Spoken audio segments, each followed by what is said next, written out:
Boa noite, pessoal. Vamos começar a aula de hoje, então? Deixa eu ver. Professor, eu tenho uma dúvida sobre a prova. Tá, pode falar. No dia da prova, a gente vai poder usar as notas de aula, caderno, livros? Como é que vai ser? Não, sim, podem usar qualquer material que quiserem. Eu não A prova, a princípio, não é para vocês precisarem utilizar esses materiais, tá? Mas podem usar se quiserem. Só tem que tomar cuidado de não ficar perdendo muito tempo pesquisando em um monte de lugar, porque o horário da prova é aquilo ali. Se ficar muito tempo aí tentando achar a resposta pronta em outro lugar, podem acabar não tendo tempo de resolver todas as questões. Tudo bem?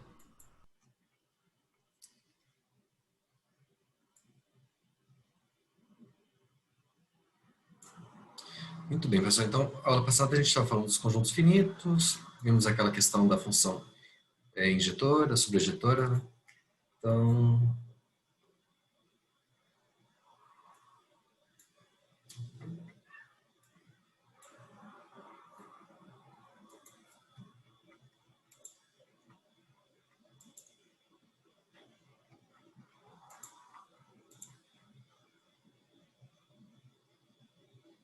tá, esse aqui foi o último teorema que a gente viu a aula passada, né?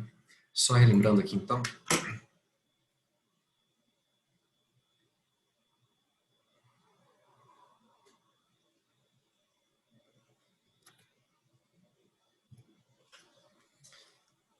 Bom, o que a gente mostrou a aula passada?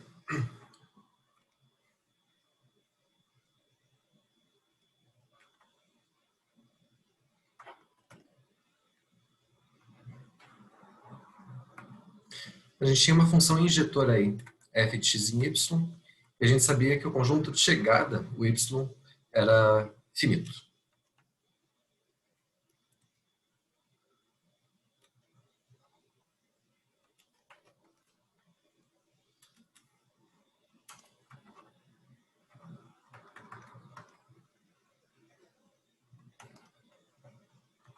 Bom, nessas condições, se eu tenho uma função injetora aí de x e y e meu contradomínio é finito, o domínio necessariamente tem que ser finito também.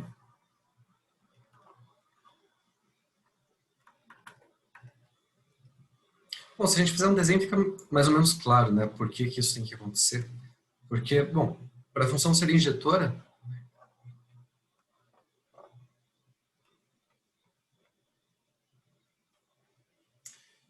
eu posso ter, a cada elemento aqui do nosso conjunto Y, tem que ter no máximo um elemento correspondente ao conjunto X, certo? Então, para esse elemento aqui, eu posso ter um elemento aqui do conjunto X que é associado a ele, ou nenhum. Pode ser que a imagem não seja toda contra o domínio, né? Então, teria que ter uma condição desse tipo. Se eu tiver mais elementos aqui no conjunto X do que no Y, a gente vai ter que acabar repetindo aí imagens, né? Então a função não seria injetora. Essa ideia aqui da função injetora implicar que o conjunto de partida tem que ter menos elementos do que o de chegada, menos ou igual, né? A gente consegue generalizar também para conjuntos infinitos.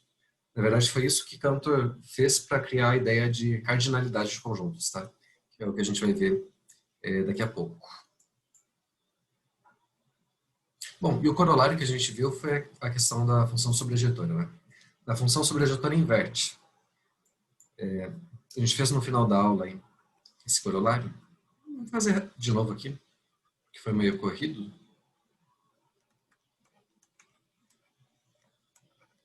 Então, se a gente tem uma função sobrejetora,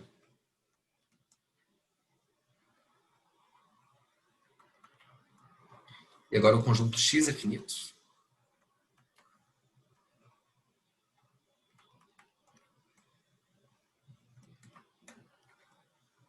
então o conjunto y é finito também.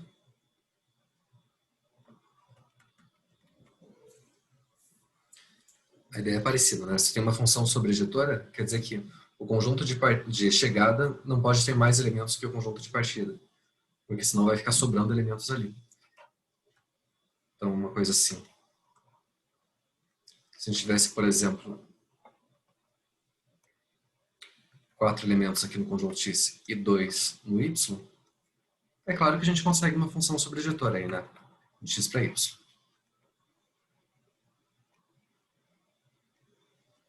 Coisa assim, por exemplo. Agora, se fosse o contrário, digamos, de conjunto de 3 elementos aí, com 4, aí não tem como, né? A cada elemento aqui do conjunto X, a gente consegue associar no máximo um elemento do Y. Então, ficaria sobrando gente aí no nosso contradomínio e a função não seria sobrejetora. Bom, esse corolário, na verdade, é uma consequência quase imediata ali do teorema anterior, da função injetora. A gente usava a ideia da existência de funções inversas, né? Função inversa à direita, no caso. Você lembra como é que funciona aqui a demonstração?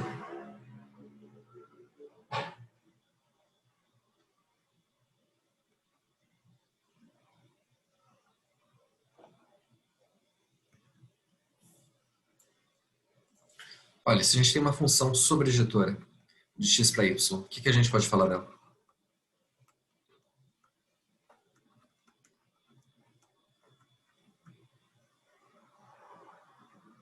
Que para todo elemento em Y há um correspondente em X. Então, para cada elemento aqui do conjunto y, existe pelo menos um elemento aí do conjunto x que é elevado nele, né? Então, para todo elemento aqui no nosso conjunto y, sempre existe pelo menos um, pode ser mais de um até, que é elevado nesse ponto aí.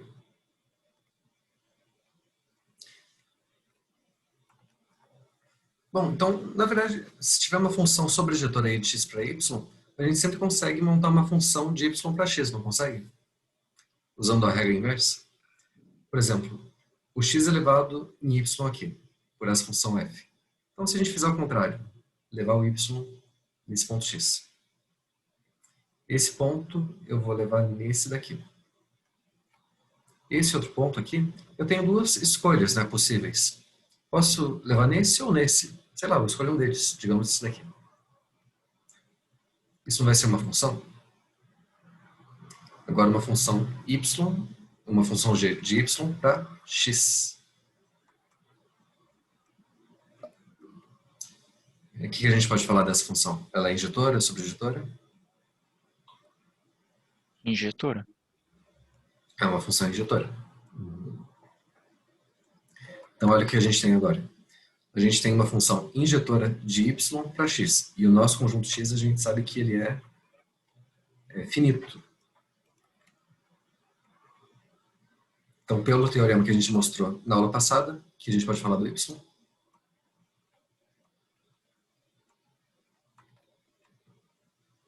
é finito também. Na verdade, essa função g aqui é aquela função inversa direita que a gente tinha falado lá nas primeiras aulas, né? É uma função inversa direita da função f. Função inversa direita por quê? Porque se a gente fizer a composição aí das duas, a f com a g de y, a g aqui à direita da função f, o que dá isso? Y. Dá y, né? Olha, peguei um elemento y qualquer aqui do conjunto y, apliquei a função g, depois voltei pela função f, voltei no mesmo ponto. Aqui também, saí desse ponto aqui, apliquei a g, apliquei a f, voltei no mesmo ponto. Esse ponto aqui, apliquei a g, apliquei a f, voltei no mesmo. Então, isso aqui é o ponto y para todo y no conjunto y. Quer dizer, é a função identidade, né? A função f composta com função g, na verdade, é a função identidade aí do conjunto y. Essa g é uma função inversa à direita. Você tem que lembrar o seguinte, se eu tiver uma função sobrejetora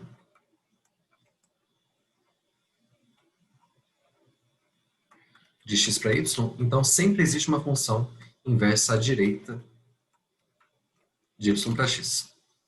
E essa função é injetora. E o contrário vale também, né? Se eu tenho uma função sobrejetora de x para y, quer dizer, injetora de x para y, então a gente tem uma função inversa à esquerda de y para x. E essa função, ela é sobrejetora.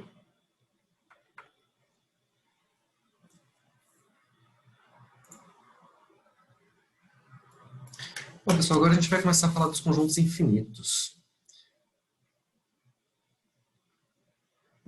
Bom, a definição do conjunto infinito é óbvia, né? É um conjunto que não é finito. Quer dizer, é um conjunto que não é nem vazio e nem tem bijeção aí com os intervalos i e n aí de números naturais. Então, para um conjunto ser infinito,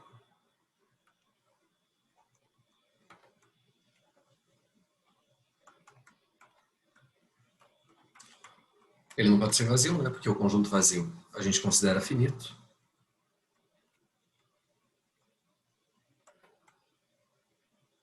E não existe nenhuma objeção aí.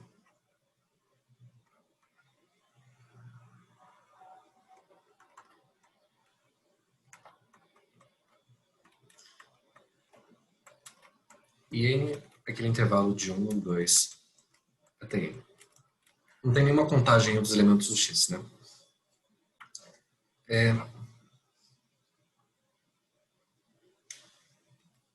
A gente vai ver uma outra definição alternativa aí para conjunto infinito depois. Na verdade, é agora, porque a gente já viu, eu deixei aqui um exercício que não existe nenhuma objeção entre um conjunto finito e um subconjunto próprio dele, né? A gente provou isso para os intervalos aí i e n, e eu deixei como exercício para vocês mostrarem o caso geral. Então, ficou como exercício isso daqui. Se x é finito e A é um subconjunto próprio do x, então não existe objeção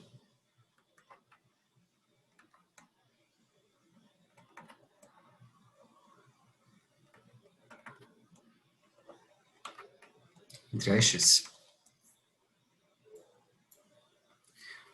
Dá para entender intuitivamente por que isso é verdade, né? Se eu tenho um conjunto finito aí, digamos de 5 elementos, eu pego um subconjunto próprio dele, quer dizer que ele não tem todos os elementos do conjunto. Quer dizer que ele tem que ter menos elementos, né, do que x. Então, digamos que esse conjunto A tenha 3 elementos, como é que eu teria uma objeção aí de um que tem 5 com um que tem 3? Não dá, né? Não seria uma função, ou não seria injetora, ou não seria sobrejetora.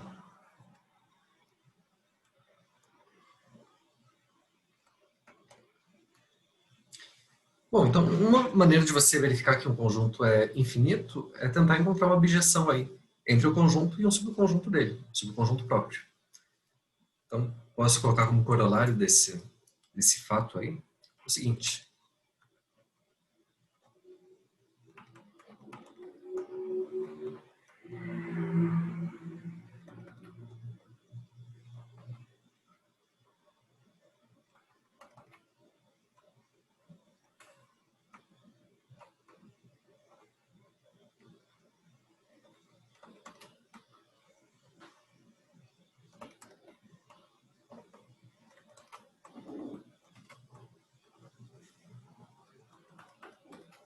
Então, se o x tem uma objeção com o subconjunto próprio dele, esse conjunto tem que ser infinito.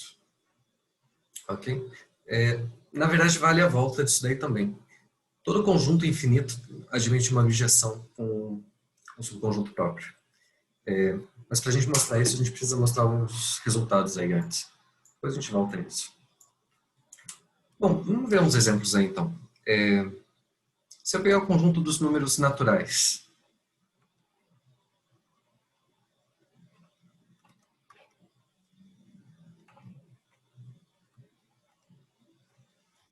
vocês conseguem pensar numa objeção desse conjunto dos naturais com um subconjunto próprio dele? Uma função que seja tanto injetora quanto sobrejetora.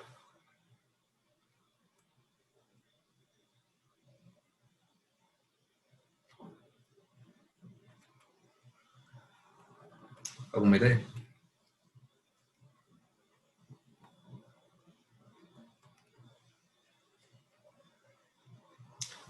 Por Os exemplo, pares? os pares, pode ser. Tá? Qual que seria uma objeção aí do conjunto dos números naturais para os pares?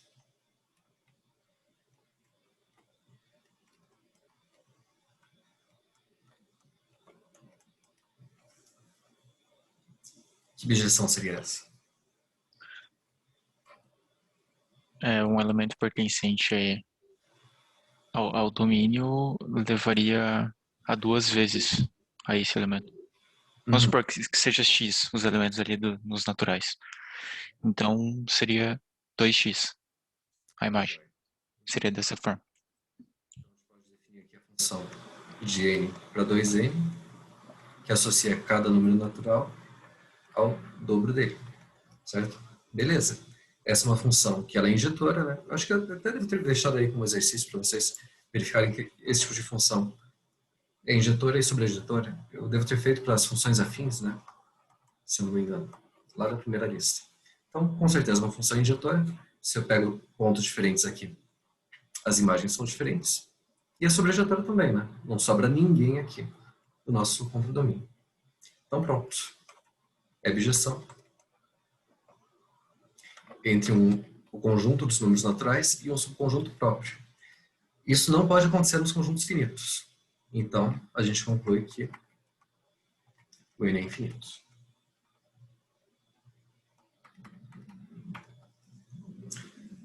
Vamos pensar agora pensar nos inteiros.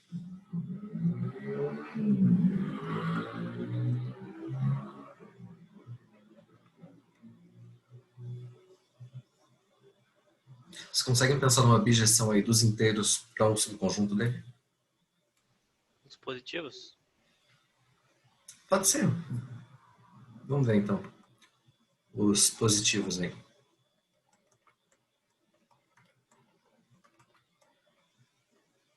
Vou colocar maior ou igual que zero. Qual seria essa bijeção? Ao quadrado, daí. Entendeu? Tá, peraí. Você está falando da função f de n, n ao quadrado? Olha, eu acho que não vai dar não, hein?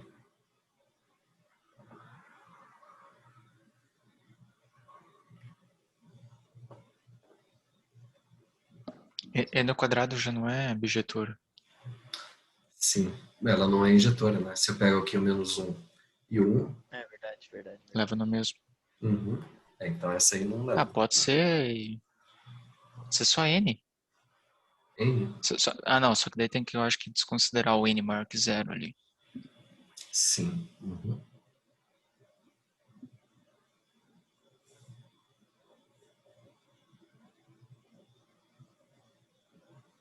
Tem mais alguma ideia?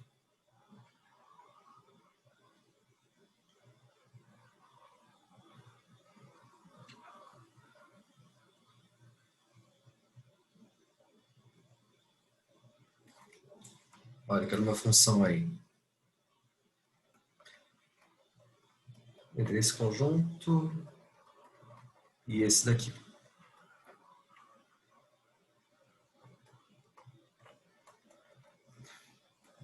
Como é que a gente pode definir uma função aí? Se eu levar os números pares nos negativos e os ímpares nos positivos, pode ser? Isso, ótima ideia. Então a gente pode pensar assim, né? Digamos que eu vou começar levando o zero aqui no zero.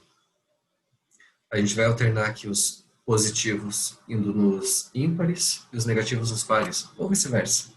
Por exemplo, o 1 vai no 1, o menos 1 vai no 2, o 2 vai no 3, o menos 2 no 4, e assim por diante. Olha, uma função que é tanto injetora, né? Você pegar números diferentes, as imagens são diferentes, e é sobrejetora também, porque não vai sobrar ninguém no nosso contradomínio. Fica meio difícil escrever quem que é exatamente essa função, né? Uma regra para ela.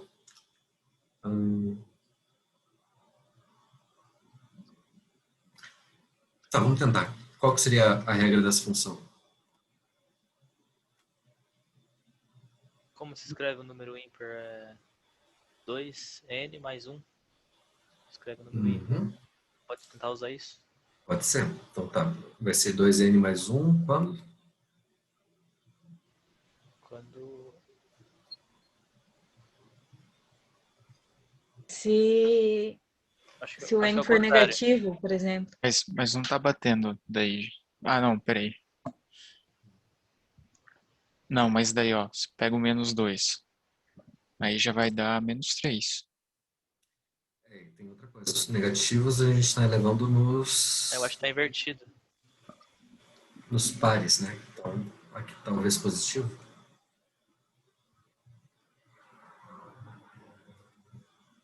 Vamos ver. O 1 aqui Ah, está em... eu poderia sugerir uma outra função, acho. Pode falar. N, se... Sem essas flechas ali agora, né? N, se for o N maior ou igual a 0. E menos N se N menor que 0. Porque daí vai sempre levar nos positivos. Tá, o problema é que essa função também ela não é injetora, né? Por exemplo, o 1 e o menos 1 vão ser levados os dois no 1. Ah, é. Aqui está definindo o módulo, né, da função.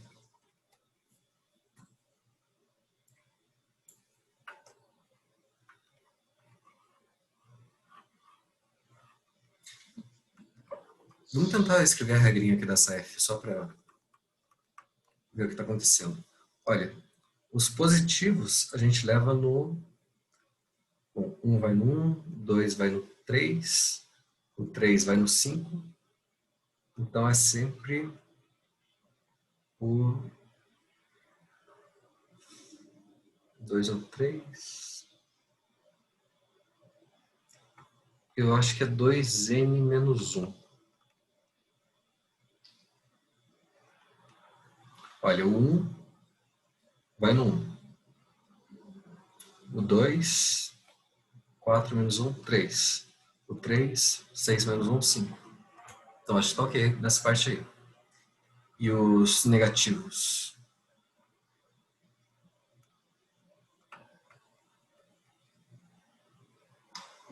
Menos 1 vai no 2, menos 2 vai no 4. Vai sempre no dobro, né? Só que trocando o sinal. Então seria menos 2n. E o 0 vai no 0. Bom, satisfaz essa regra aqui também, né? Então vou colocar aqui menor ou igual que 0. Acho que está batendo, né? Os positivos aqui, então, vão nos ímpares, os negativos vão nos pares. Bateu. Ok. Tem uma objeção aí. Dizer com o Z+. Daria para fazer isso também do Z para os naturais, tá? Uma regrinha parecida. Beleza, pessoal? Então vamos seguir aqui.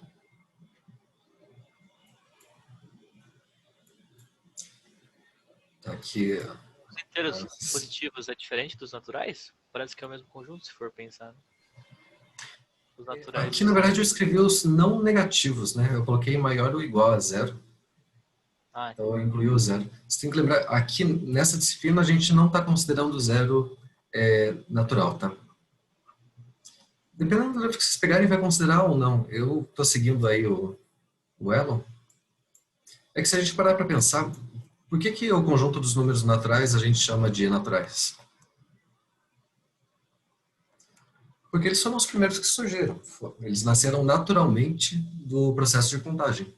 Ou vou contar aí quantos peixes eu pesquei lá para a vila, ou quantas ovelhas eu levei para pastar, para ver quantos que voltam. Enfim, quantos ovos a galinha botou. É sempre uma quantidade positiva, né? Ninguém começa a contar por 0. Começar com 0 peixe que eu pesquei, ou 0 ovo que eu peguei da galinha. A gente começa no 1. Então, do ponto de vista histórico, faz mais sentido considerar os naturais começando em 1. O número 0, na verdade, ele demorou muito tempo para aparecer. Só quando a gente começou com comércio, enfim, coisas do tipo. Se não me engano, foi a invenção dos árabes isso daí. Lá no ano 1000 e tantos. Então não é tão natural o número 0. Mas claro, que dependendo do livro que vocês pegarem, em álgebra é conveniente você considerar o número 0 natural. Porque daí você tem a estrutura de grupo ali, enfim, você precisa de um elemento neutro para soma, etc. Mas aqui a gente não vai considerar não.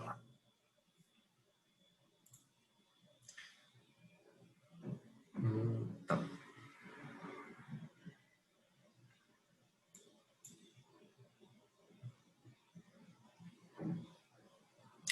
Bom, voltando aqui naqueles 2 teoremas que eu relembrei ali no início da aula, a gente viu então que para conjunto finito, vale o seguinte: se eu tiver uma função f de x em y injetora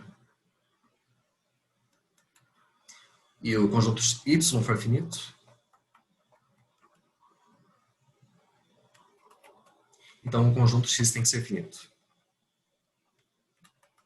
E o número de elementos aí do conjunto x não é maior do que o do y, né?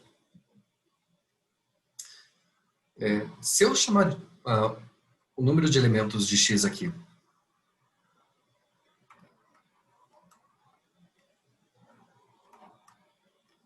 eu posso denotar ele assim, chamar de cardinalidade de x.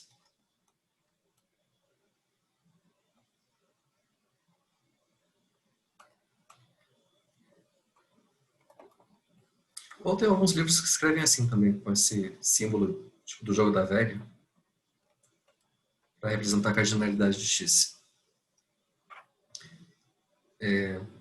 Então, esse teorema que a gente relembrou aí diz que quando tem uma função injetora de x para y, então a cardinalidade de x não pode ser maior do que a de y. Então, sempre tem que ser menor ou igual.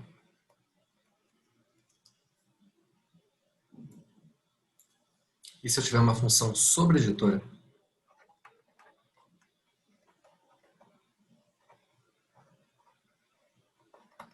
aí é o contrário, né? A de y tem que ser maior ou igual que a de y, que a de x.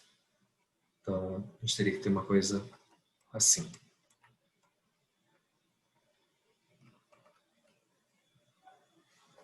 Bom, essa ideia de existência de função injetora ou sobrejetora entre conjuntos foi o que levou Cantor a tentar generalizar essa ideia de um conjunto ser maior do que o outro para conjuntos infinitos.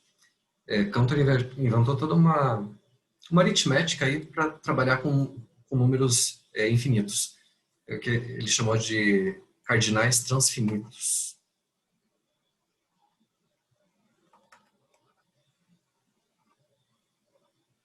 Ele foi o primeiro a perceber que existem conjuntos finitos com tamanhos diferentes. Não é tudo a mesma coisa. Usando essa ideia de existência de função injetora ou sobrejetora entre esses conjuntos. Tá? Então, por exemplo, só para definir, então, o que Cantor define como sendo cardinalidade entre conjuntos. Eu não vou definir exatamente o que é cardinalidade, mas dizer o que ela representa. Tá?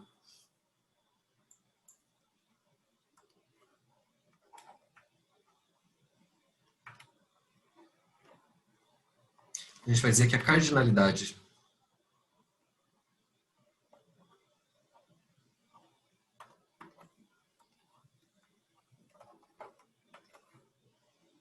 de um conjunto X é menor ou igual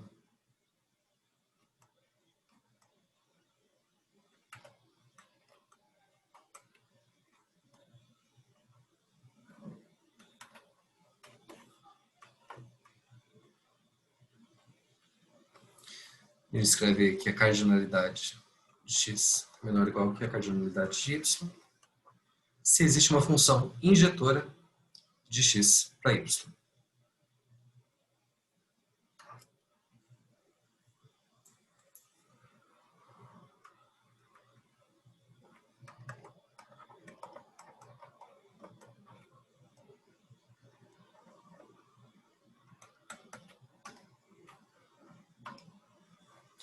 Para eu definir o que é cardinalidade, eu preciso de coisas de teoria dos conjuntos, tá? A gente precisa falar de números ordinais, enfim, que aí foge da disciplina aqui. Mas quem quiser saber disso aí, procura ali aquele livrinho que eu falei do Paul Ramos, de teoria ingênua dos conjuntos, que fala certinho lá, essas coisas. Então, dizer que um conjunto tem cardinalidade menor do que o outro, quer dizer que tem uma função injetora de x para y. E dizer que é maior ou igual, aí tem que existir uma função sobrejetora. Tá? Então, se eu trocar aqui menor ou igual por maior, aí a gente escreve cardinalidade de x maior ou igual que a cardinalidade de y, significa que existe uma função sobrejetora de x para y. E tem um teorema que não é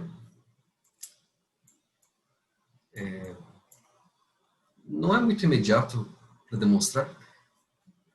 Fazendo símbolos aqui parece imediato, mas não é. Que é o teorema de Cantor.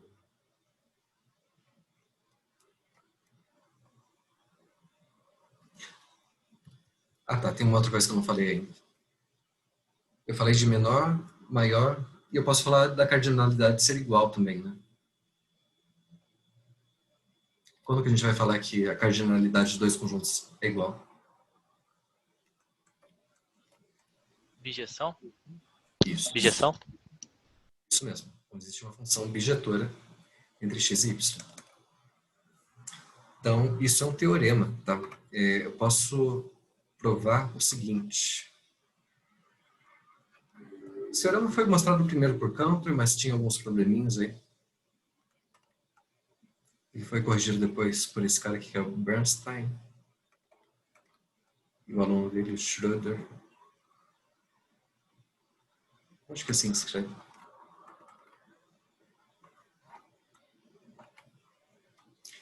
Se tiver cardinalidade de x aqui menor ou igual a que de y,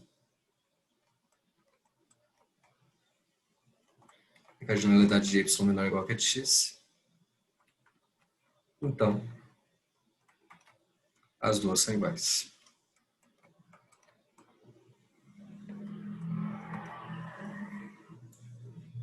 Eu não vou demonstrar isso aqui, tá? Eu coloquei mais como curiosidade, porque isso aqui usa coisas de teoria dos conjuntos também.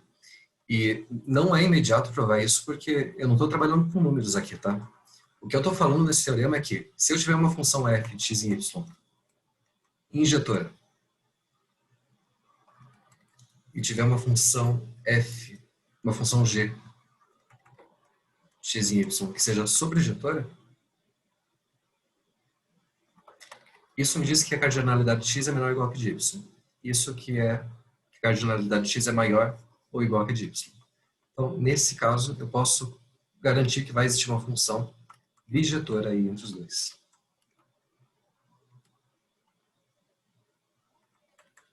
Então, eu tenho que usar essas duas funções para construir uma outra, tá?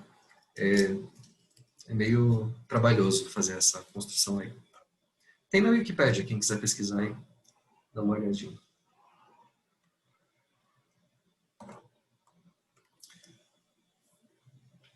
Bom, então essa é a ideia que a gente vai trabalhar agora, tá? Com a questão de cardinalidade.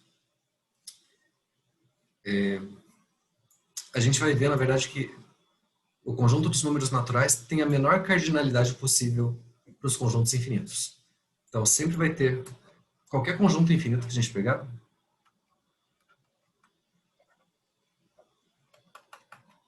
a cardinalidade dos naturais é sempre menor ou igual que a desse conjunto aí. Quer dizer, sempre existe uma função injetora aí dos naturais para qualquer conjunto infinito.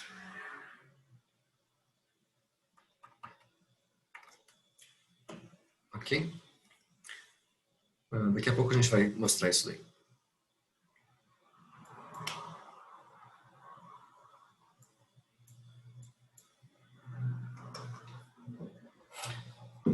Bom, resumindo aí, a ideia é que existem conjuntos infinitos com cardinalidades diferentes, né? Tem conjuntos maiores do que outros, pensando nesse sentido aí de existência de bijeção entre eles. O conjunto dos números que tem bijeção com os naturais, a gente vai dizer que são os conjuntos enumeráveis infinitos, tá? Então, de uma forma geral, um conjunto vai ser enumerável se ou ele for finito, ou se ele tem uma bijeção aí com os naturais. Deixa eu definir isso aqui, porque isso é importante.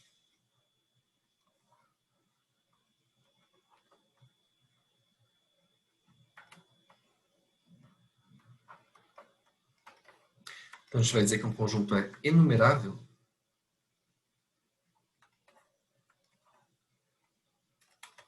se, primeiro, nosso conjunto é finito, ou então, se ele é infinito e tem uma bijeção com os naturais.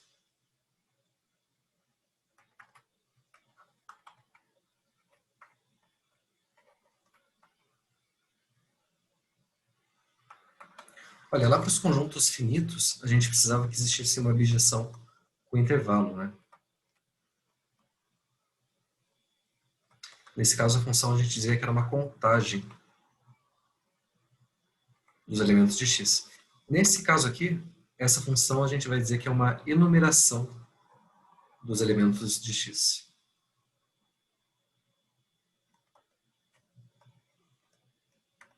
Ok? Bom, vamos dar uns exemplos aí. Fica mais claro.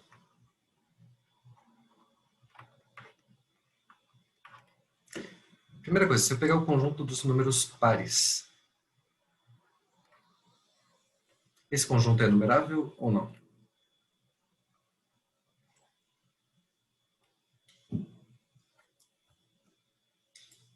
Eu consigo uma abjeção dos naturais com os pares?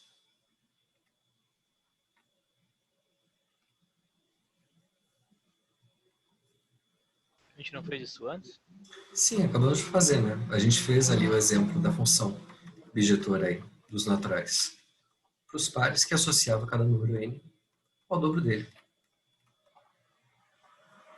Então, realmente, esse conjunto x aí, esse conjunto dos pares, é enumerável.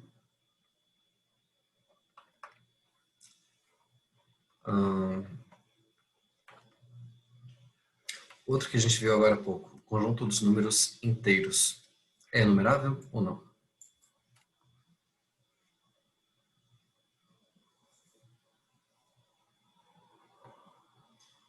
A gente consegue alguma abjeção aí dos naturais com os inteiros?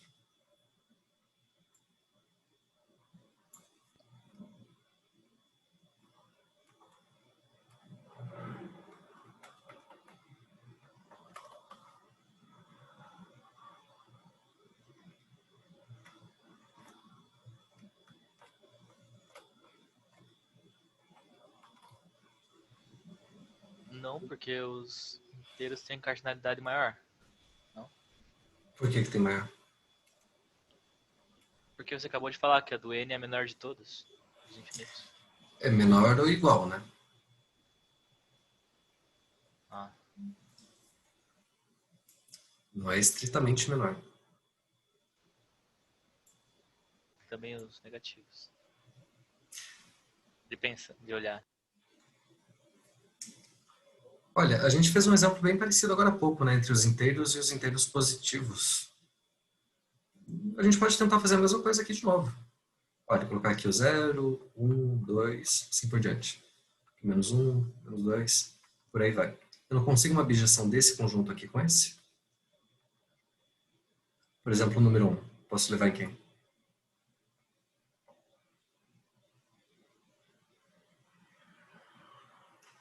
Eu posso começar levando o 1 aqui no 0, depois o 2 no menos 1, depois o 3 no 1, o 4 no menos 2, o 5 no 2, e assim por diante. Então a gente vai alternando aí entre os pares e os ímpares com os positivos e negativos. Não vai ser uma abjeção?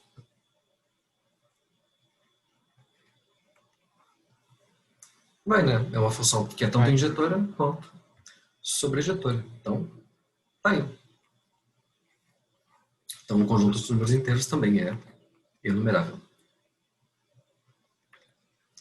Olha, pessoal, quando tem um conjunto infinito enumerável, a cardinalidade dele vai ser sempre igual à dos naturais, tá?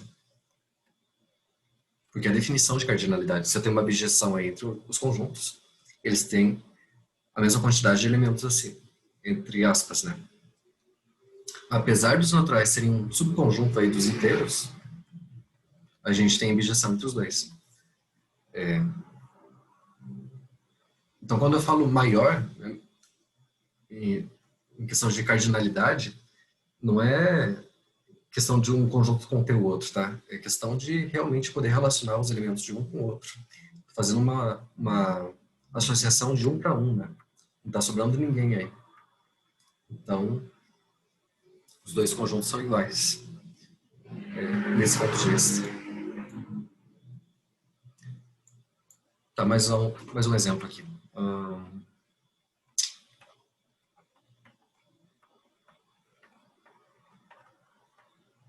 Esse conjunto é numerável ou não?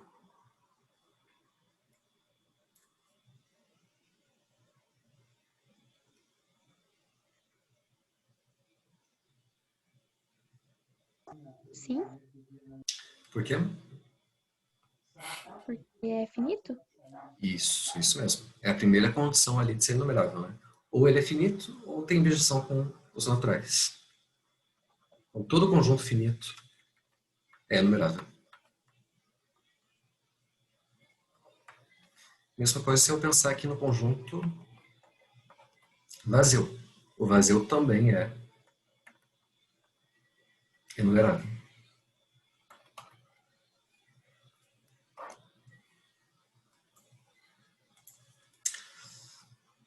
Pensando num exemplo um pouquinho mais complicado agora. Digamos o conjunto dos números racionais. Esse conjunto é numerável ou não?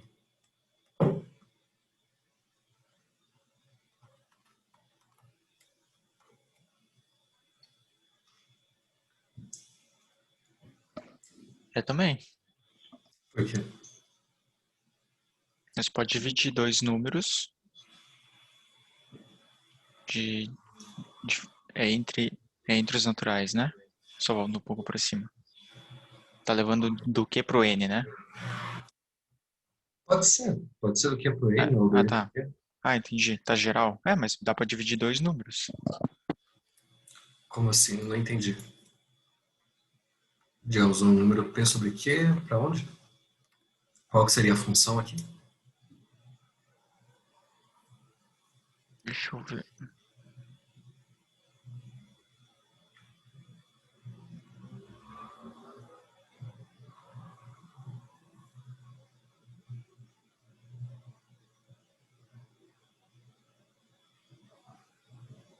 Olha, pessoal, aqui a ordem não importa, porque se tem uma abjeção aí de Q para N, vai ter a abjeção inversa. Tá, peraí. O P divide o Q. Não, o Q divide o P. A condição é que o P e o Q tem que estar no N, tem que estar nos naturais. Mas qual que é a regra da função Tá, aqui? a função eu não pensei, mas pensei no caso em geral, né? Ah, não. Uma função de um conjunto para o outro você sempre pode definir, né? O problema é que você tem que ver se essa função é objetora.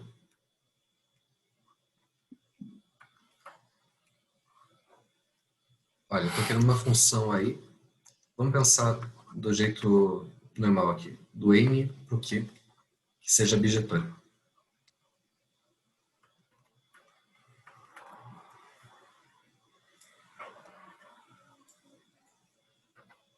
Só quando um conjunto é infinito, enumerável,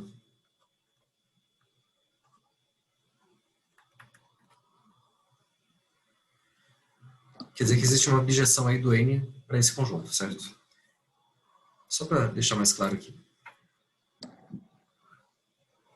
Então, aqui está meu conjunto de números naturais. Aqui, meu conjunto enumerável que eu chamei de x.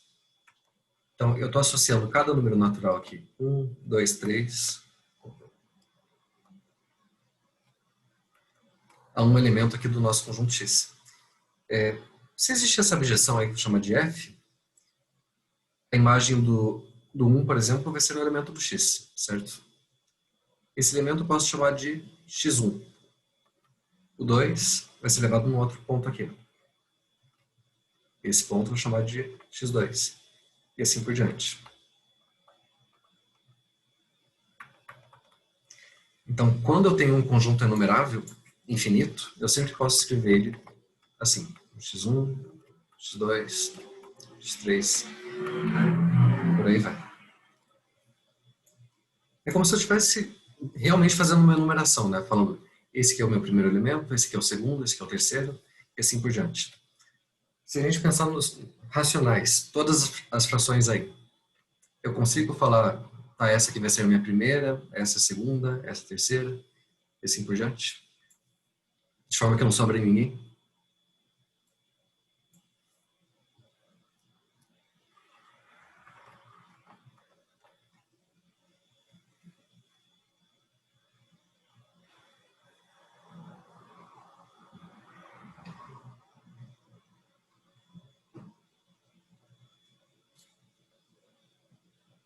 Olha, pode parecer estranho aqui, mas é possível fazer isso sim. Eu vou fazer isso primeiro para os racionais positivos, tá? Só para ficar mais fácil escrever. Tirando o zero, inclusive. Então, os números aí do tipo P sobre Q, tal que P e Q são naturais. A ideia para fazer essa enumeração aí dos elementos dos racionais é colocar todos eles numa tabela, tá? Uma tabela infinita aí, para os dois lados. Assim. Vou fazer assim, olha. Nessa linha aqui eu vou colocar todos os números naturais. 1, 2, 3, 4, 5, 6 e assim por diante. E nessa coluna aqui, vou colocar também todos os números naturais.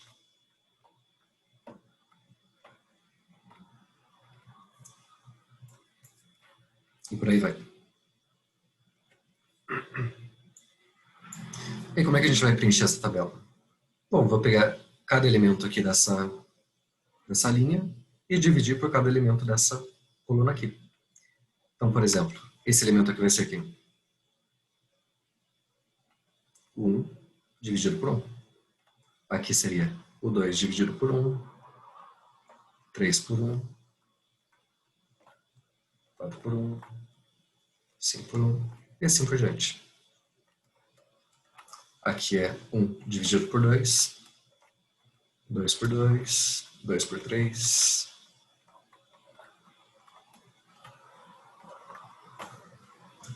3 por 1,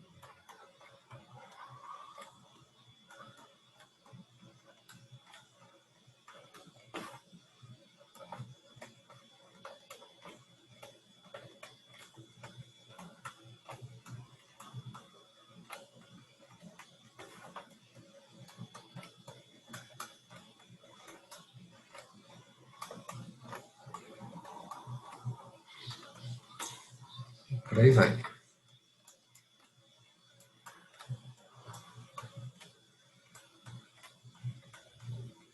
Tá, essa tabela continua infinita aqui para os dois lados, tá? Como é que eu posso enumerar, colocar todos esses elementos aí da tabela numa fila de forma que não sobre ninguém? Quem que eu poderia escolher para ser meu X1 aqui?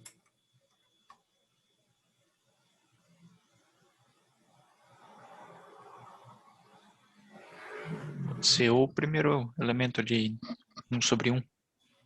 Pode ser. Tá, coloquei esse aqui meu primeiro elemento. Depois.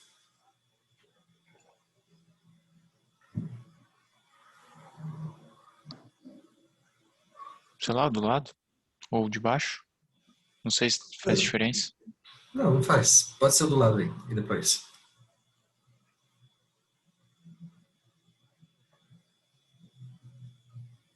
Olha, a gente tem que tomar cuidado com o caminho que a gente escolhe aqui, porque se eu pegar esse aqui é o meu primeiro, esse segundo, esse terceiro, esse quarto, aí eu vou percorrer todos os elementos aqui e nunca vou chegar na segunda linha, né? Mesma coisa se eu seguir nessa coluna aqui. Eu tenho que dar um jeito de percorrer Diagonal? todos eles. Diagonal? Isso mesmo. A ideia é a gente percorrer diagonais. Então eu posso pensar assim, eu vou começar com esse primeiro elemento aqui, depois eu venho para esse é o segundo, esse é meu terceiro, esse é meu quarto, quinto, sexto, sétimo, oitavo, nono, décimo, e assim por diante. A gente vai percorrendo essas diagonais aí. E fazendo isso, a gente vai cobrir todos os naturais, todos os racionais positivos, né? Então esse aqui seria meu elemento x1, x2, x3, x4, x5, x6, x7, assim por diante. Na verdade tem um detalhe aqui, né? Porque a gente está repetindo aí números. Porque se vocês olharem 1 sobre 1 é a mesma coisa que 2 sobre 2. Então a gente tem que descartar esses números que a gente está repetindo. Então 2 sobre 2 já foi, 3... Aqui está ao contrário, que é 1 sobre 3. Enfim. Por exemplo, eu coloquei já o 2 sobre 1, então o 4 sobre 2... Cadê o 4 sobre 2? Aqui. Não vou contar de novo, né? Então a gente tem que pular ele. Esse seria meu x1, esse x2, esse x3, esse x4, x5 seria esse, mas a gente já contou ele aqui, então vai ser este, aí o x6, e por aí vai. Tudo bem? Então essa é uma forma da gente enumerar os elementos dos números racionais positivos. E se eu quiser dos racionais como um todo, aí faz igual os inteiros. A gente vai alternando aí entre um positivo e um negativo. Também vai cobrir todo mundo. Tá? Então, em questão de cardinalidade, de novo, a cardinalidade dos racionais é a mesma dos naturais. Quer dizer, o conjunto dos números racionais é um conjunto enumerável.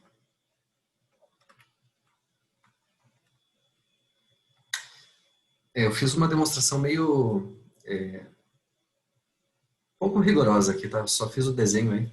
Depois a gente vai fazer uma demonstração um pouco mais formal, para mostrar que o conjunto dos números racionais é enumerável. Tá?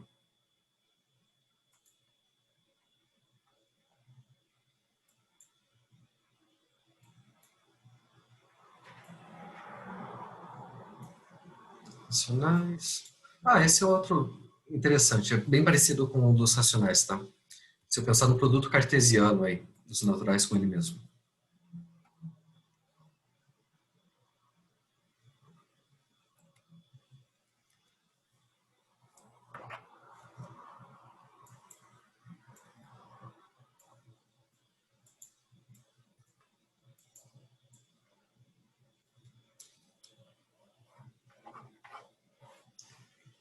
Esse conjunto aqui. A gente pode escrever ele assim, como n ao quadrado, que é a mesma coisa que o n cartesiano com n, conjunto dos pares ordenados aí, de números naturais.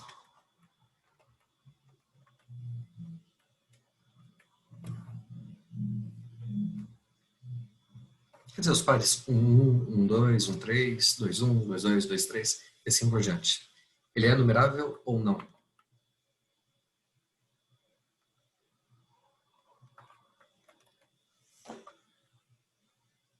Bom, infinito a gente sabe que ele é, né? É meio óbvio. Será que a gente consegue uma objeção aí dos naturais com ele mesmo?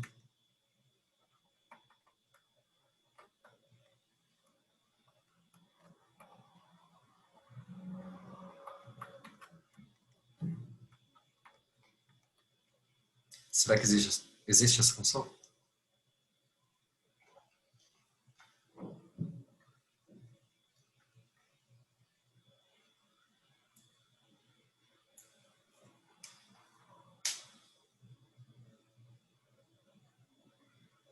Tem que fazer a mesma coisa que fez em cima ali?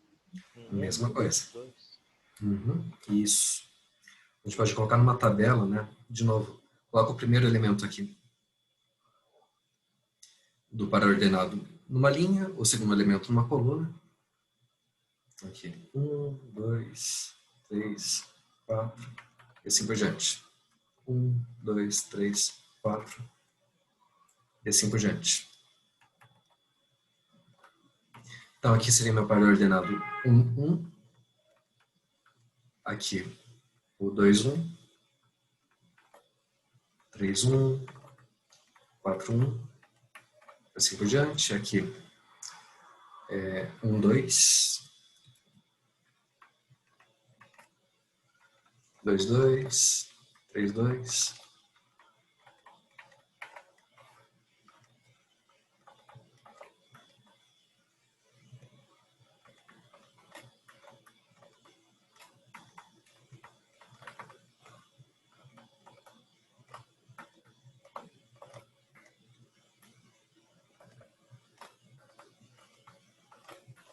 E fazer a mesma coisa que a gente fez para os racionais, né? A gente vai percorrendo aqui as diagonais. E aqui não tem nem quem descartar, né? Porque não está repetindo elementos, mas o 2, 1 e o 1, 2 são elementos diferentes. 3, 1 e 1, 3 também. Então,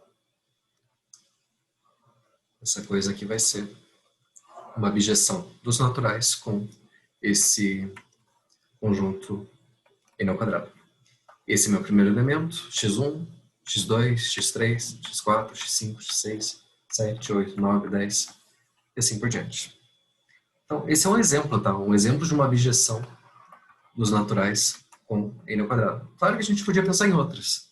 Eu podia, por exemplo,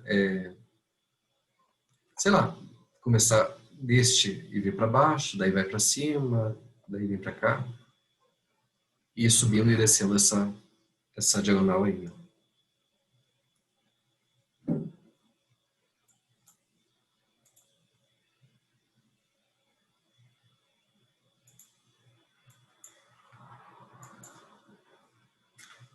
Muito bem. Bom, todos os conjuntos que a gente viu até agora são enumeráveis, né? Alguém consegue pensar num conjunto que não é enumerável? Que eu não consigo uma abjeção aí com os naturais?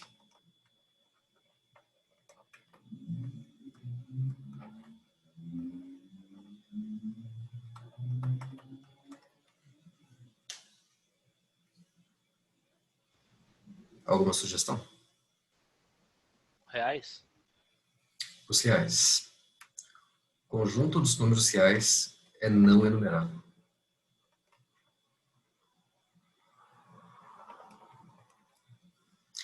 Isso foi uma coisa que Cantor mostrou, que eu não consigo nenhuma abjeção aí dos naturais com os números reais.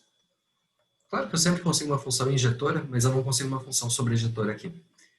Então eu posso dizer que a cardinalidade aí dos números naturais é estritamente menor que a dos números reais. Essa cardinalidade aqui dos naturais a gente costuma escrever como essa letra aqui. É uma letra hebraica chamada de Aleph. Então, a cardinalidade dos naturais, a gente diz que é Aleph zero. Esse é o menor número transfinito. É o menor número transfinito infinito. É o primeiro número infinito aí.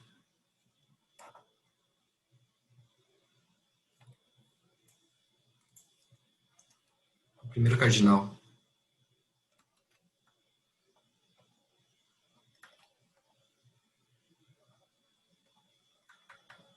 Então, se a gente quisesse escrever aí os números naturais, pensando em quão grande eles são, né? Tem um aqui que é menor que 2, menor que 3, menor que 4, e assim por diante. Aí no final de todos eles estaria esse número aqui que é o Aleph zero, que é a cardinalidade aí dos números naturais. E Cantor mostrou que tem gente maior que ele ainda, por exemplo, dos números reais. Essa cardinalidade aqui dos reais, a gente costuma escrever como um Czinho.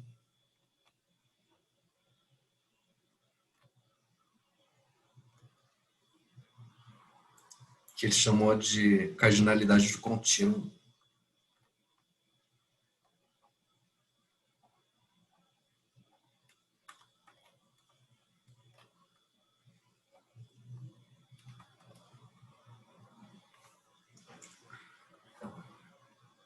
Isso é uma coisa que a gente vai mostrar, tá?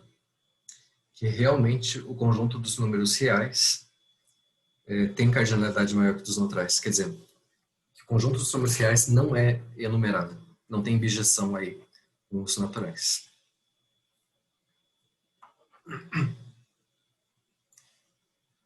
Tem vários outros exemplos de conjuntos não enumeráveis, tá, pessoal? Por exemplo, se eu considerar aí, o conjunto de sequências, o conjunto de todas as sequências aí, formadas por zeros e uns,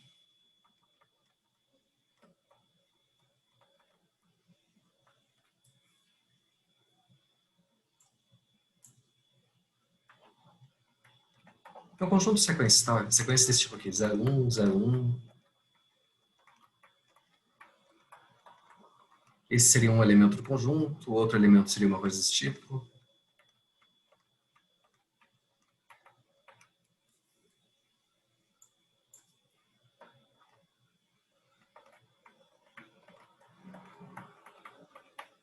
Assim por diante. O conjunto de todas as sequências, a gente consegue mostrar também que não é enumerável.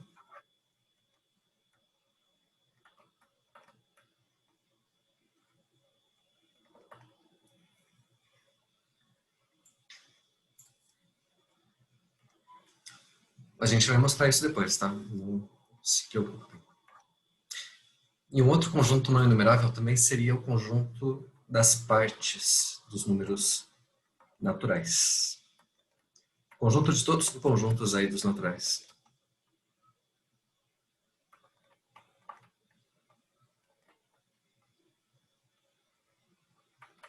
Na verdade, foi uma coisa que Cantor mostrou, foi o seguinte, que se eu tiver qualquer conjunto X, a cardinalidade aí do conjunto das partes dele é sempre estritamente maior do que a do próprio conjunto. Inclusive para conjuntos infinitos, tá? Então, se a gente pensar, por exemplo, um conjunto finito, conjunto com dois elementos aí. Olha, a cardinalidade desse conjunto é... Deixa eu mudar o nome. Qual que é a cardinalidade desse conjunto?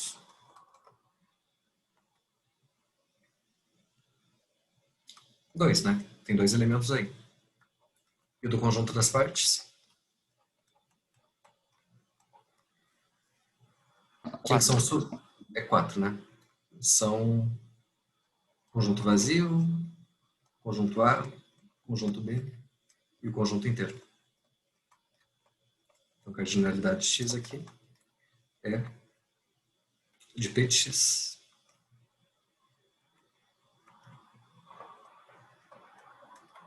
É 4, que por acaso é 2 elevado ao quadrado, né? Então, eu acho que eu já comentei isso antes.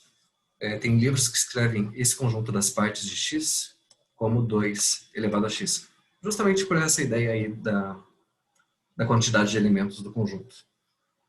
Isso vale para os conjuntos infinitos também, tá? Uma coisa que Cantor mostrou foi que a cardinalidade aí do conjunto das partes de x é sempre estritamente maior do que a do conjunto x.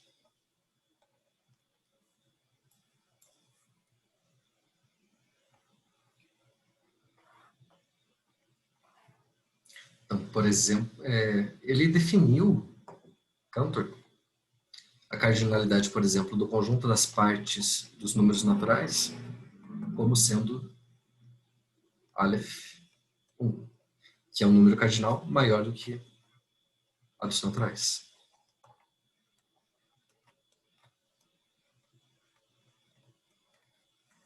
E se eu pegar o conjunto das partes do conjunto das partes, ele chamou esse número de Aleph 2 e assim por diante. Então a gente consegue uma sequência aí de cardinais infinitos, tá? Um sempre maior do que o outro. Aqui só como curiosidade, a cardinalidade do conjunto dos números reais, né? Eu chamei de C. Comparando com esses conjuntos aqui, o que vocês acham? Que isso daqui esse cardinal é igual a esse daqui, esse ou o quê?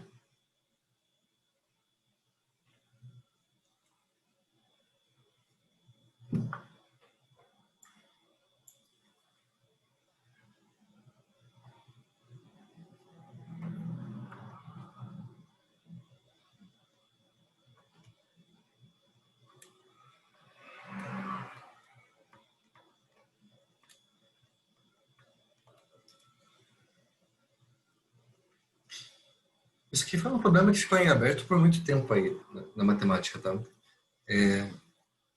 Ficou conhecido como a hipótese do contínuo.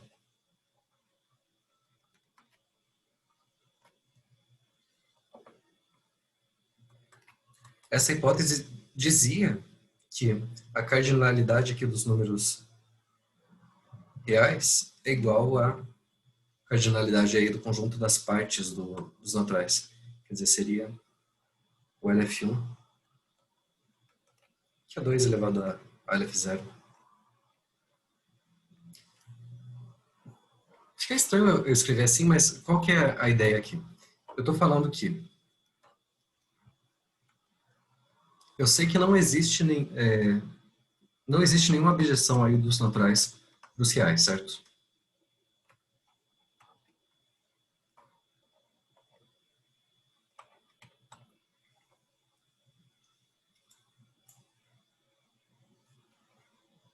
Ok. A ideia é a seguinte. Será que existe algum conjunto intermediário aqui entre os naturais e os reais? Uma coisa do tipo, sei lá, será que existe algum conjunto aí? Aqui estão os naturais. Aqui esse conjunto X aí. Aqui o conjunto dos números reais. Algum conjunto que tenha cardinalidade maior que os naturais e menor que os reais?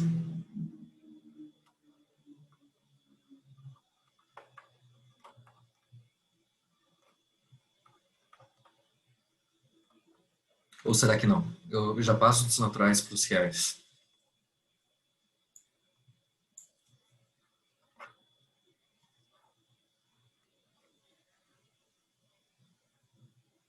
Esse é um problema bem interessante de teoria dos conjuntos. Na verdade, foi mostrado que não tem como responder essa questão aí. A gente não pode nem afirmar que existe nem que não existe, porque essa questão com o conjunto dos axiomas da teoria dos conjuntos, ele não é possível nem afirmar nenhuma coisa nenhuma. Então a gente tem que colocar um axioma ali dizendo que não existe ou que não existe. Dependendo do axioma que a gente pega, a gente vai construir uma teoria axiomática diferente. Tá? Tô falando essas coisas mais como curiosidade, tá, pessoal?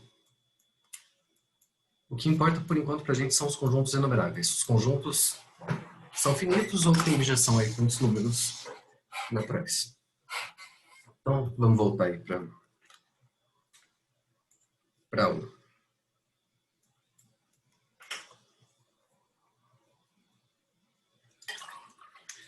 Bom, o primeiro resultado que a gente vai mostrar aqui sobre conjuntos enumeráveis é relativo aos subconjuntos dos naturais, tá? A gente vai mostrar que todo subconjunto dos naturais é enumerável.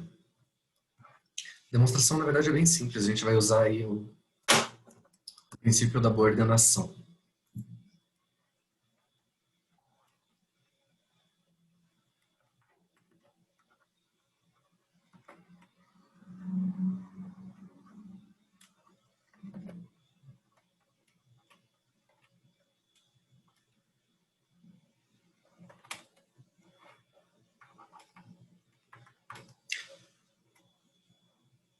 A gente quer mostrar que todo subconjunto de N é enumerável. Só para dar um exemplo aqui. Sei lá, vou pegar o conjunto 3, 10, 50.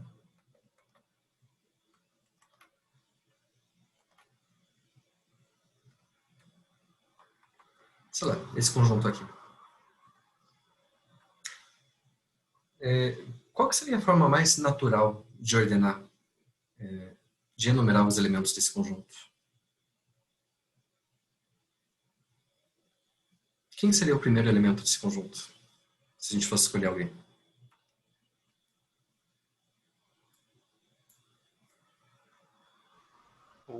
Ordem crescente? Pode ser um. Digamos que esse aqui é meu x1. Depois. Quem que é o x2? 1, 2, 3, 10, 20, 40, 50.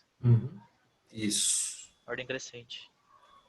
Exatamente. Então, a maneira mais natural da gente tentar enumerar os elementos de um conjunto aí de números naturais é deixar eles em ordem crescente, né? Como você falou.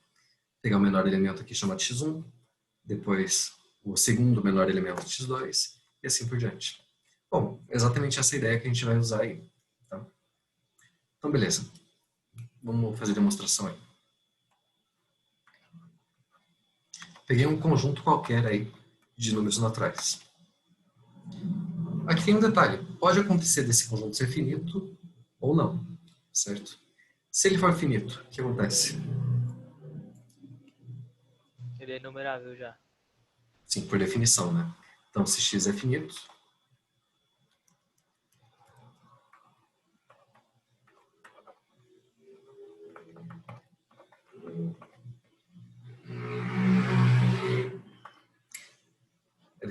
é enumerável por definição.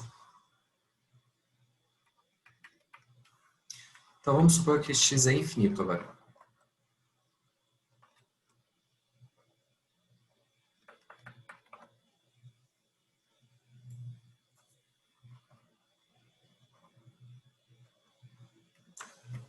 Vamos ver, quem que vai ser o meu elemento x1, então, nesse caso?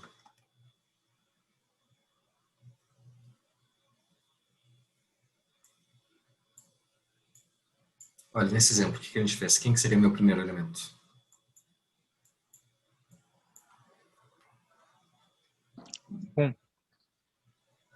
Mas o 1 eu não sei se ele está no conjunto ou não, né? Ele é um conjunto qualquer.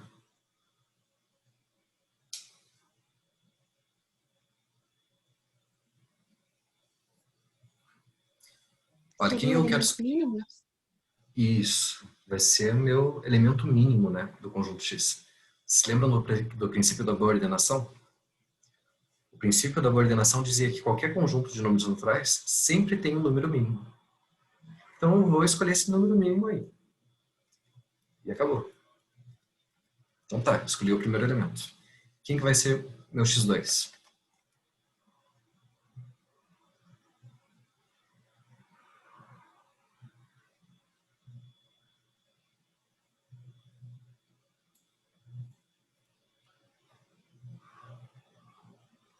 Olha, aqui está meu conjunto X, são vários números. Eu escolhi um deles, o menor deles, e chamei de x1. E agora, o x2 vai ser aqui. O segundo menor. O segundo menor. Vai ser o menor elemento dos que sobraram, né? Vai ser o menor elemento do x, tirando o número x1. Esse mínimo também existe, porque isso aqui é um conjunto de números naturais. Princípio da boa ordenação.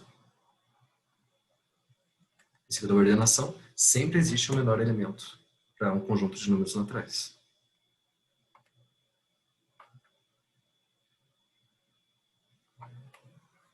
x3. Mesma coisa, né? Pegar o menor de quem sobrou. O conjunto x, tirando o x1 e o x2. E assim por diante. O xn vai ser o menor do conjunto x, tirando x1, x2, até o xn menos 1. Então, olha, isso que a gente está fazendo é realmente uma enumeração aí do conjunto dos números do conjunto x. A gente está definindo uma função aí, f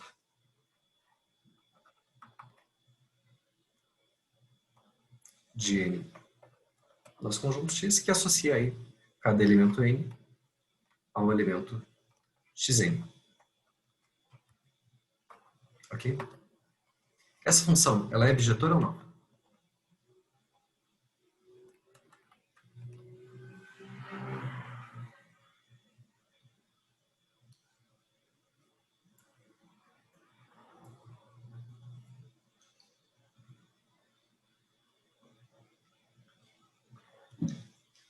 Olha, primeira coisa, essa função é injetora?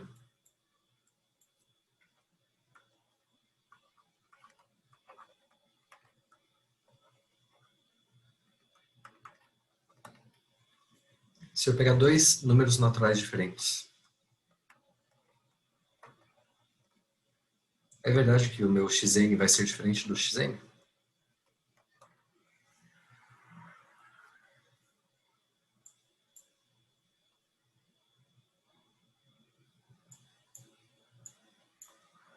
Olha, vamos pensar o seguinte. Se eu tenho dois números naturais aqui diferentes, quer dizer que um é menor que o outro, certo? Por exemplo, pode acontecer do... Vamos supor que o número n aqui é menor que o número m. Bom, meu xn a gente definiu como sendo o menor elemento aí do conjunto x, tirando aí o x1 até o xn menos 1. Então ele é um elemento que pertence a esse conjunto aqui, certo?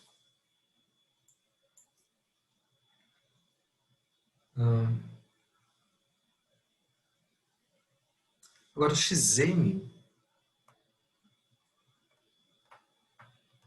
ele é o menor desse conjunto aqui. x1, uma hora eu vou ter que passar pelo xn, porque ele veio antes, né? xn mais 1, assim por diante até xn menos 1. Então, olha, esse xn aqui, ele pertence a esse conjunto, e o xn não, porque eu tirei ele aqui. Então, xm, ele pertence a esse conjunto aqui, x menos x1 até xm menos 1. Por outro lado, o xn não pertence a esse conjunto.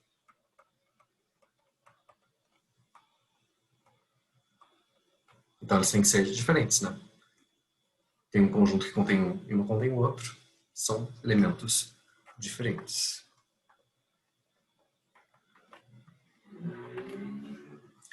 Então, isso prova que a função ela é injetora. Leva números diferentes em pontos diferentes aí do conjunto. E sobrejetora. Como é que a gente pode mostrar que essa função é sobrejetora?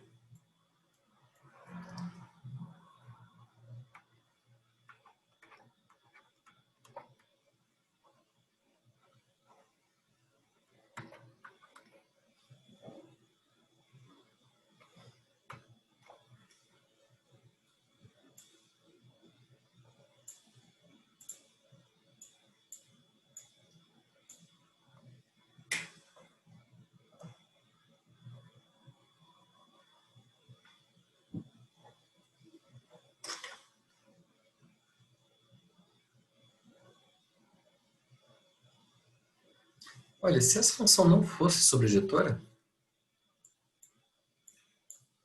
teria que acontecer o seguinte.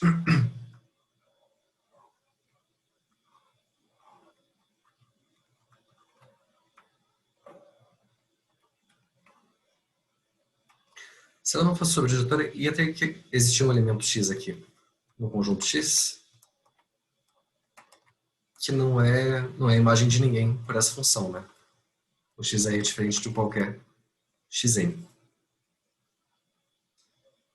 Então, esse elemento x aqui, ele nunca ia ser o mínimo do conjunto x menos x1 até xn.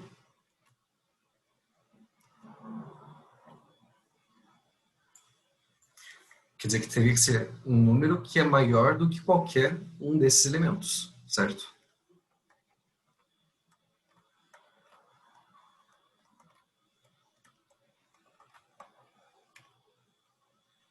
Bom, mas todos esses elementos xn são números naturais, tá? Distintos. Então, eu preciso que exista um número natural que seja maior do que infinitos números naturais. Isso existe?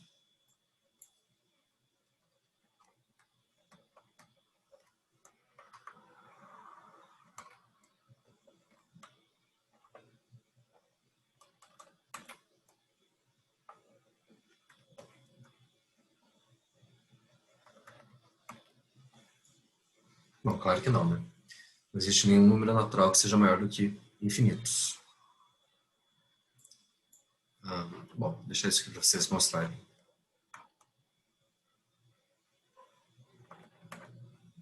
Então, essa função realmente ela tem que ser sobrejetora.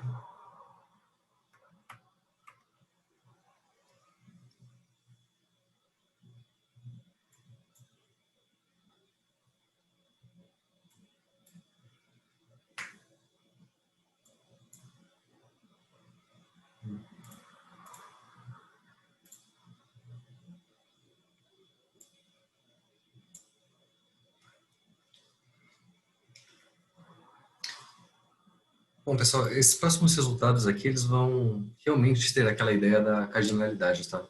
Tentar ver a questão de existência entre função injetora, subjetora e assim por diante. A gente já mostrou na aula passada que se eu tenho um conjunto finito, x, outro conjunto y, e uma função injetora de x para y, então... Não, ao contrário. Se eu tenho uma função aqui, f de x em y, injetora, e meu conjunto y finito, isso vai implicar que o conjunto x tem que ser finito também, certo? A gente vai ver que vale a mesma coisa para os conjuntos enumeráveis. Quer dizer, se eu tenho uma função injetora de um conjunto x para um conjunto enumerável, Então, meu conjunto X tem que ser enumerável também.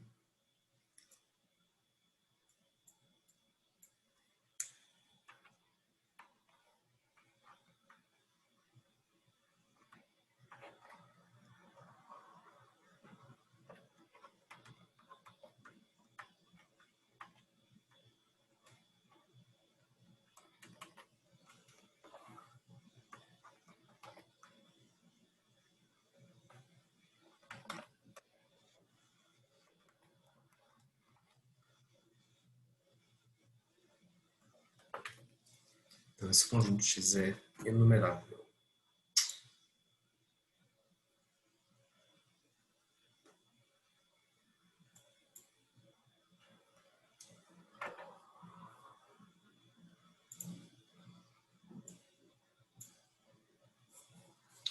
Tá, esse teorema é um pouquinho chato porque a gente tem que dividir em vários casos, tá?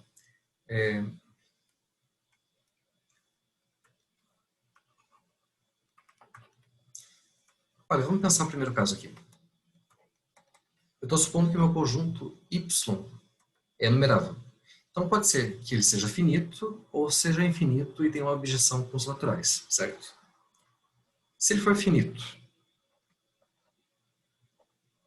o que a gente pode garantir?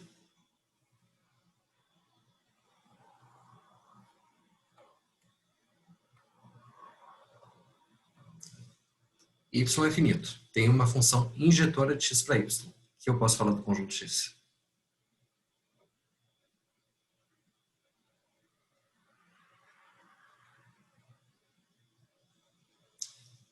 Primeiro teorema da aula de hoje.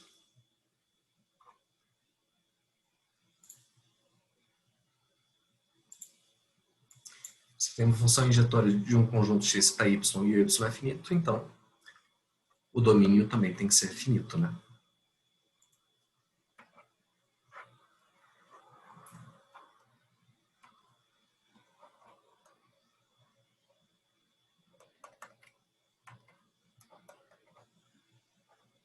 E se o conjunto X é finito, então, em particular, ele é enumerável. Todo conjunto finito é enumerável por definição. Ok? Agora vamos pensar o segundo caso. Vamos supor que o y seja infinito.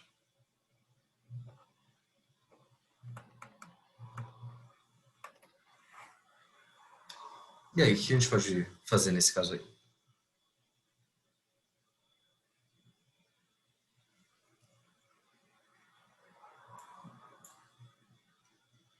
O que significa dizer que o conjunto infinito é enumerável?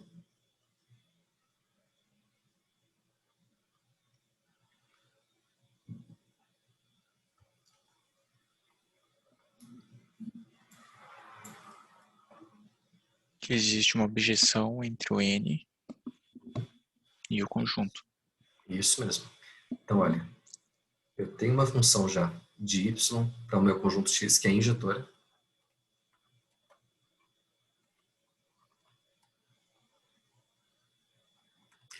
E dizer que o conjunto y é infinito enumerável quer dizer que existe uma função bijetora dos naturais para y, certo?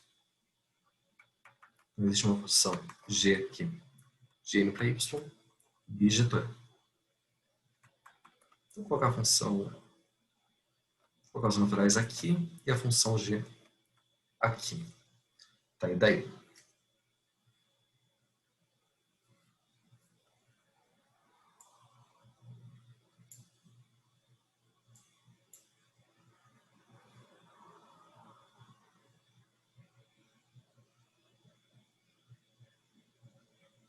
O que a gente pode fazer agora?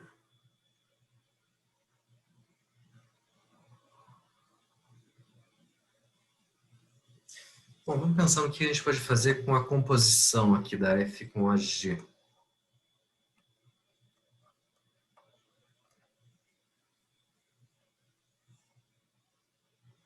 Ah, não, desculpa, pessoal, eu estou escrevendo errado aqui. Na verdade, a f vai de x para y, né? Apagar isso.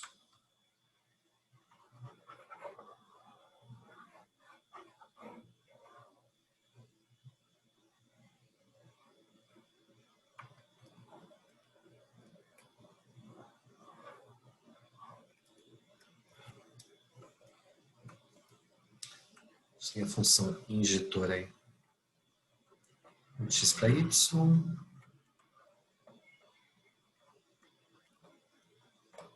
E tem uma bijeção aí de Y para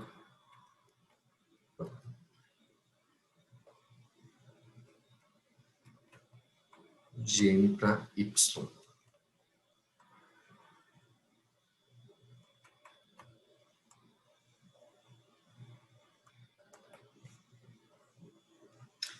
E agora? Dá para fazer a composição dessas duas funções aqui, f e g?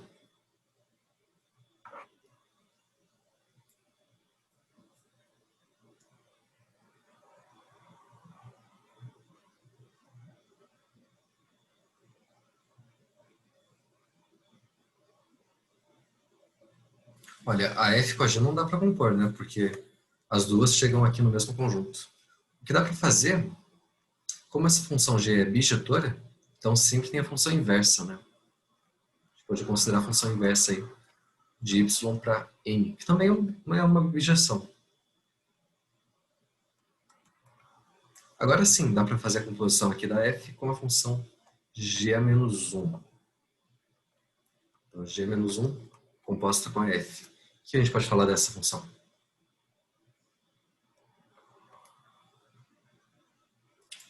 Ela é injetora, sobrejetora, bijetora? É injetora. É injetora, né? Ela é a composição de duas funções injetoras. Eu não sei se a f é sobrejetora, então não posso falar nada sobre a função ser sobrejetora também. Só posso falar que ela é injetora.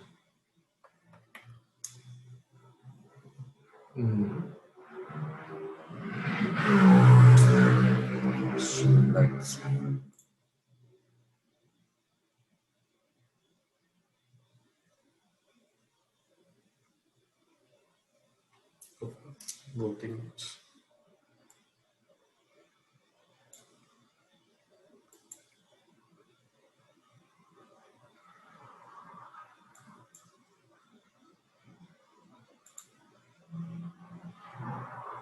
Ah, tá. Olha só.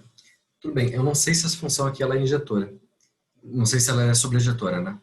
Mas se a gente fizer a restrição dela, pensar que eu não estou indo mais para os naturais, eu estou indo para a imagem da função, para esse subconjunto aqui. Vou chamar esse conjunto de A. Quer dizer, a imagem da função g-1 composta com a f.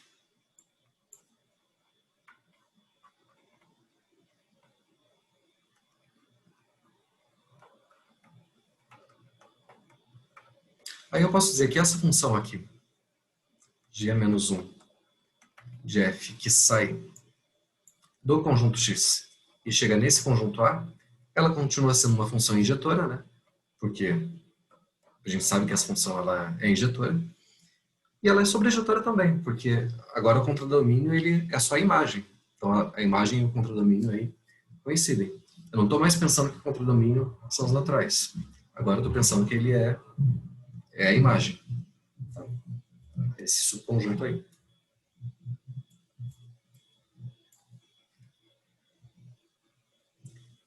Ele sai do conjunto X e vai para o conjunto A.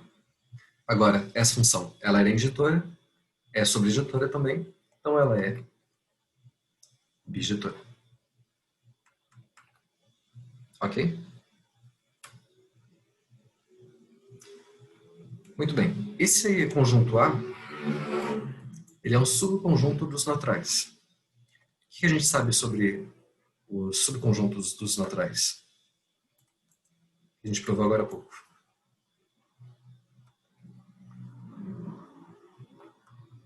São enumeráveis. É um conjunto enumerável.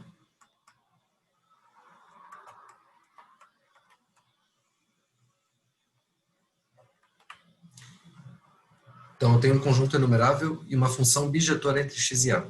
Eu posso falar do conjunto X, então?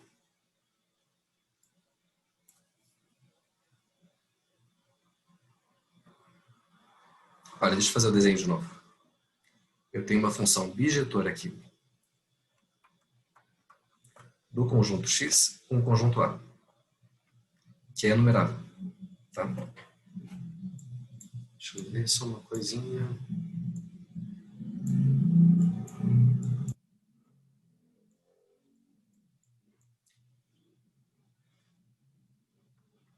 De novo, vamos considerar dois casos, tá?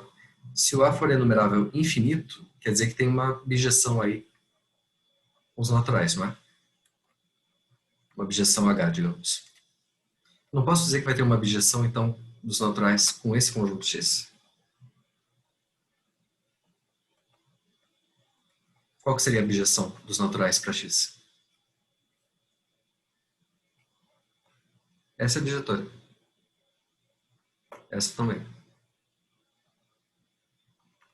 Como é que a gente pode usar essas duas funções aqui para fazer uma composição daqui para cá? Usar a inversa do H de novo.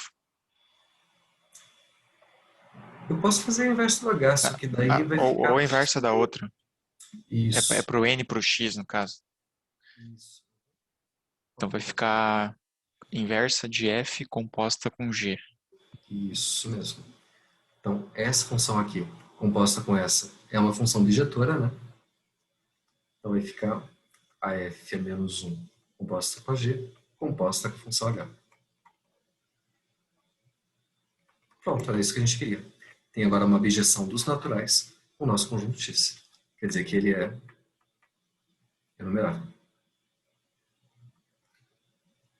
Isso é quando o A é infinito enumerável, tá? Agora, se ele for finito, é só trocar esse natural aqui pelo conjunto IN. Aí a gente teria uma bijeção do IN com X, e o X seria finito, de novo, enumerável. Bom, pessoal, deu nosso tempo por hoje. Daqui a pouquinho eu vou colocar a lista de exercícios, tá? Para vocês ali no Moodle. Até segunda-feira, então, pessoal. Valeu, Leandro. Boa noite. Tchau. Tem horário de atendimento agora. Se alguém tiver alguma dúvida. Olha só. Tchau, tchau.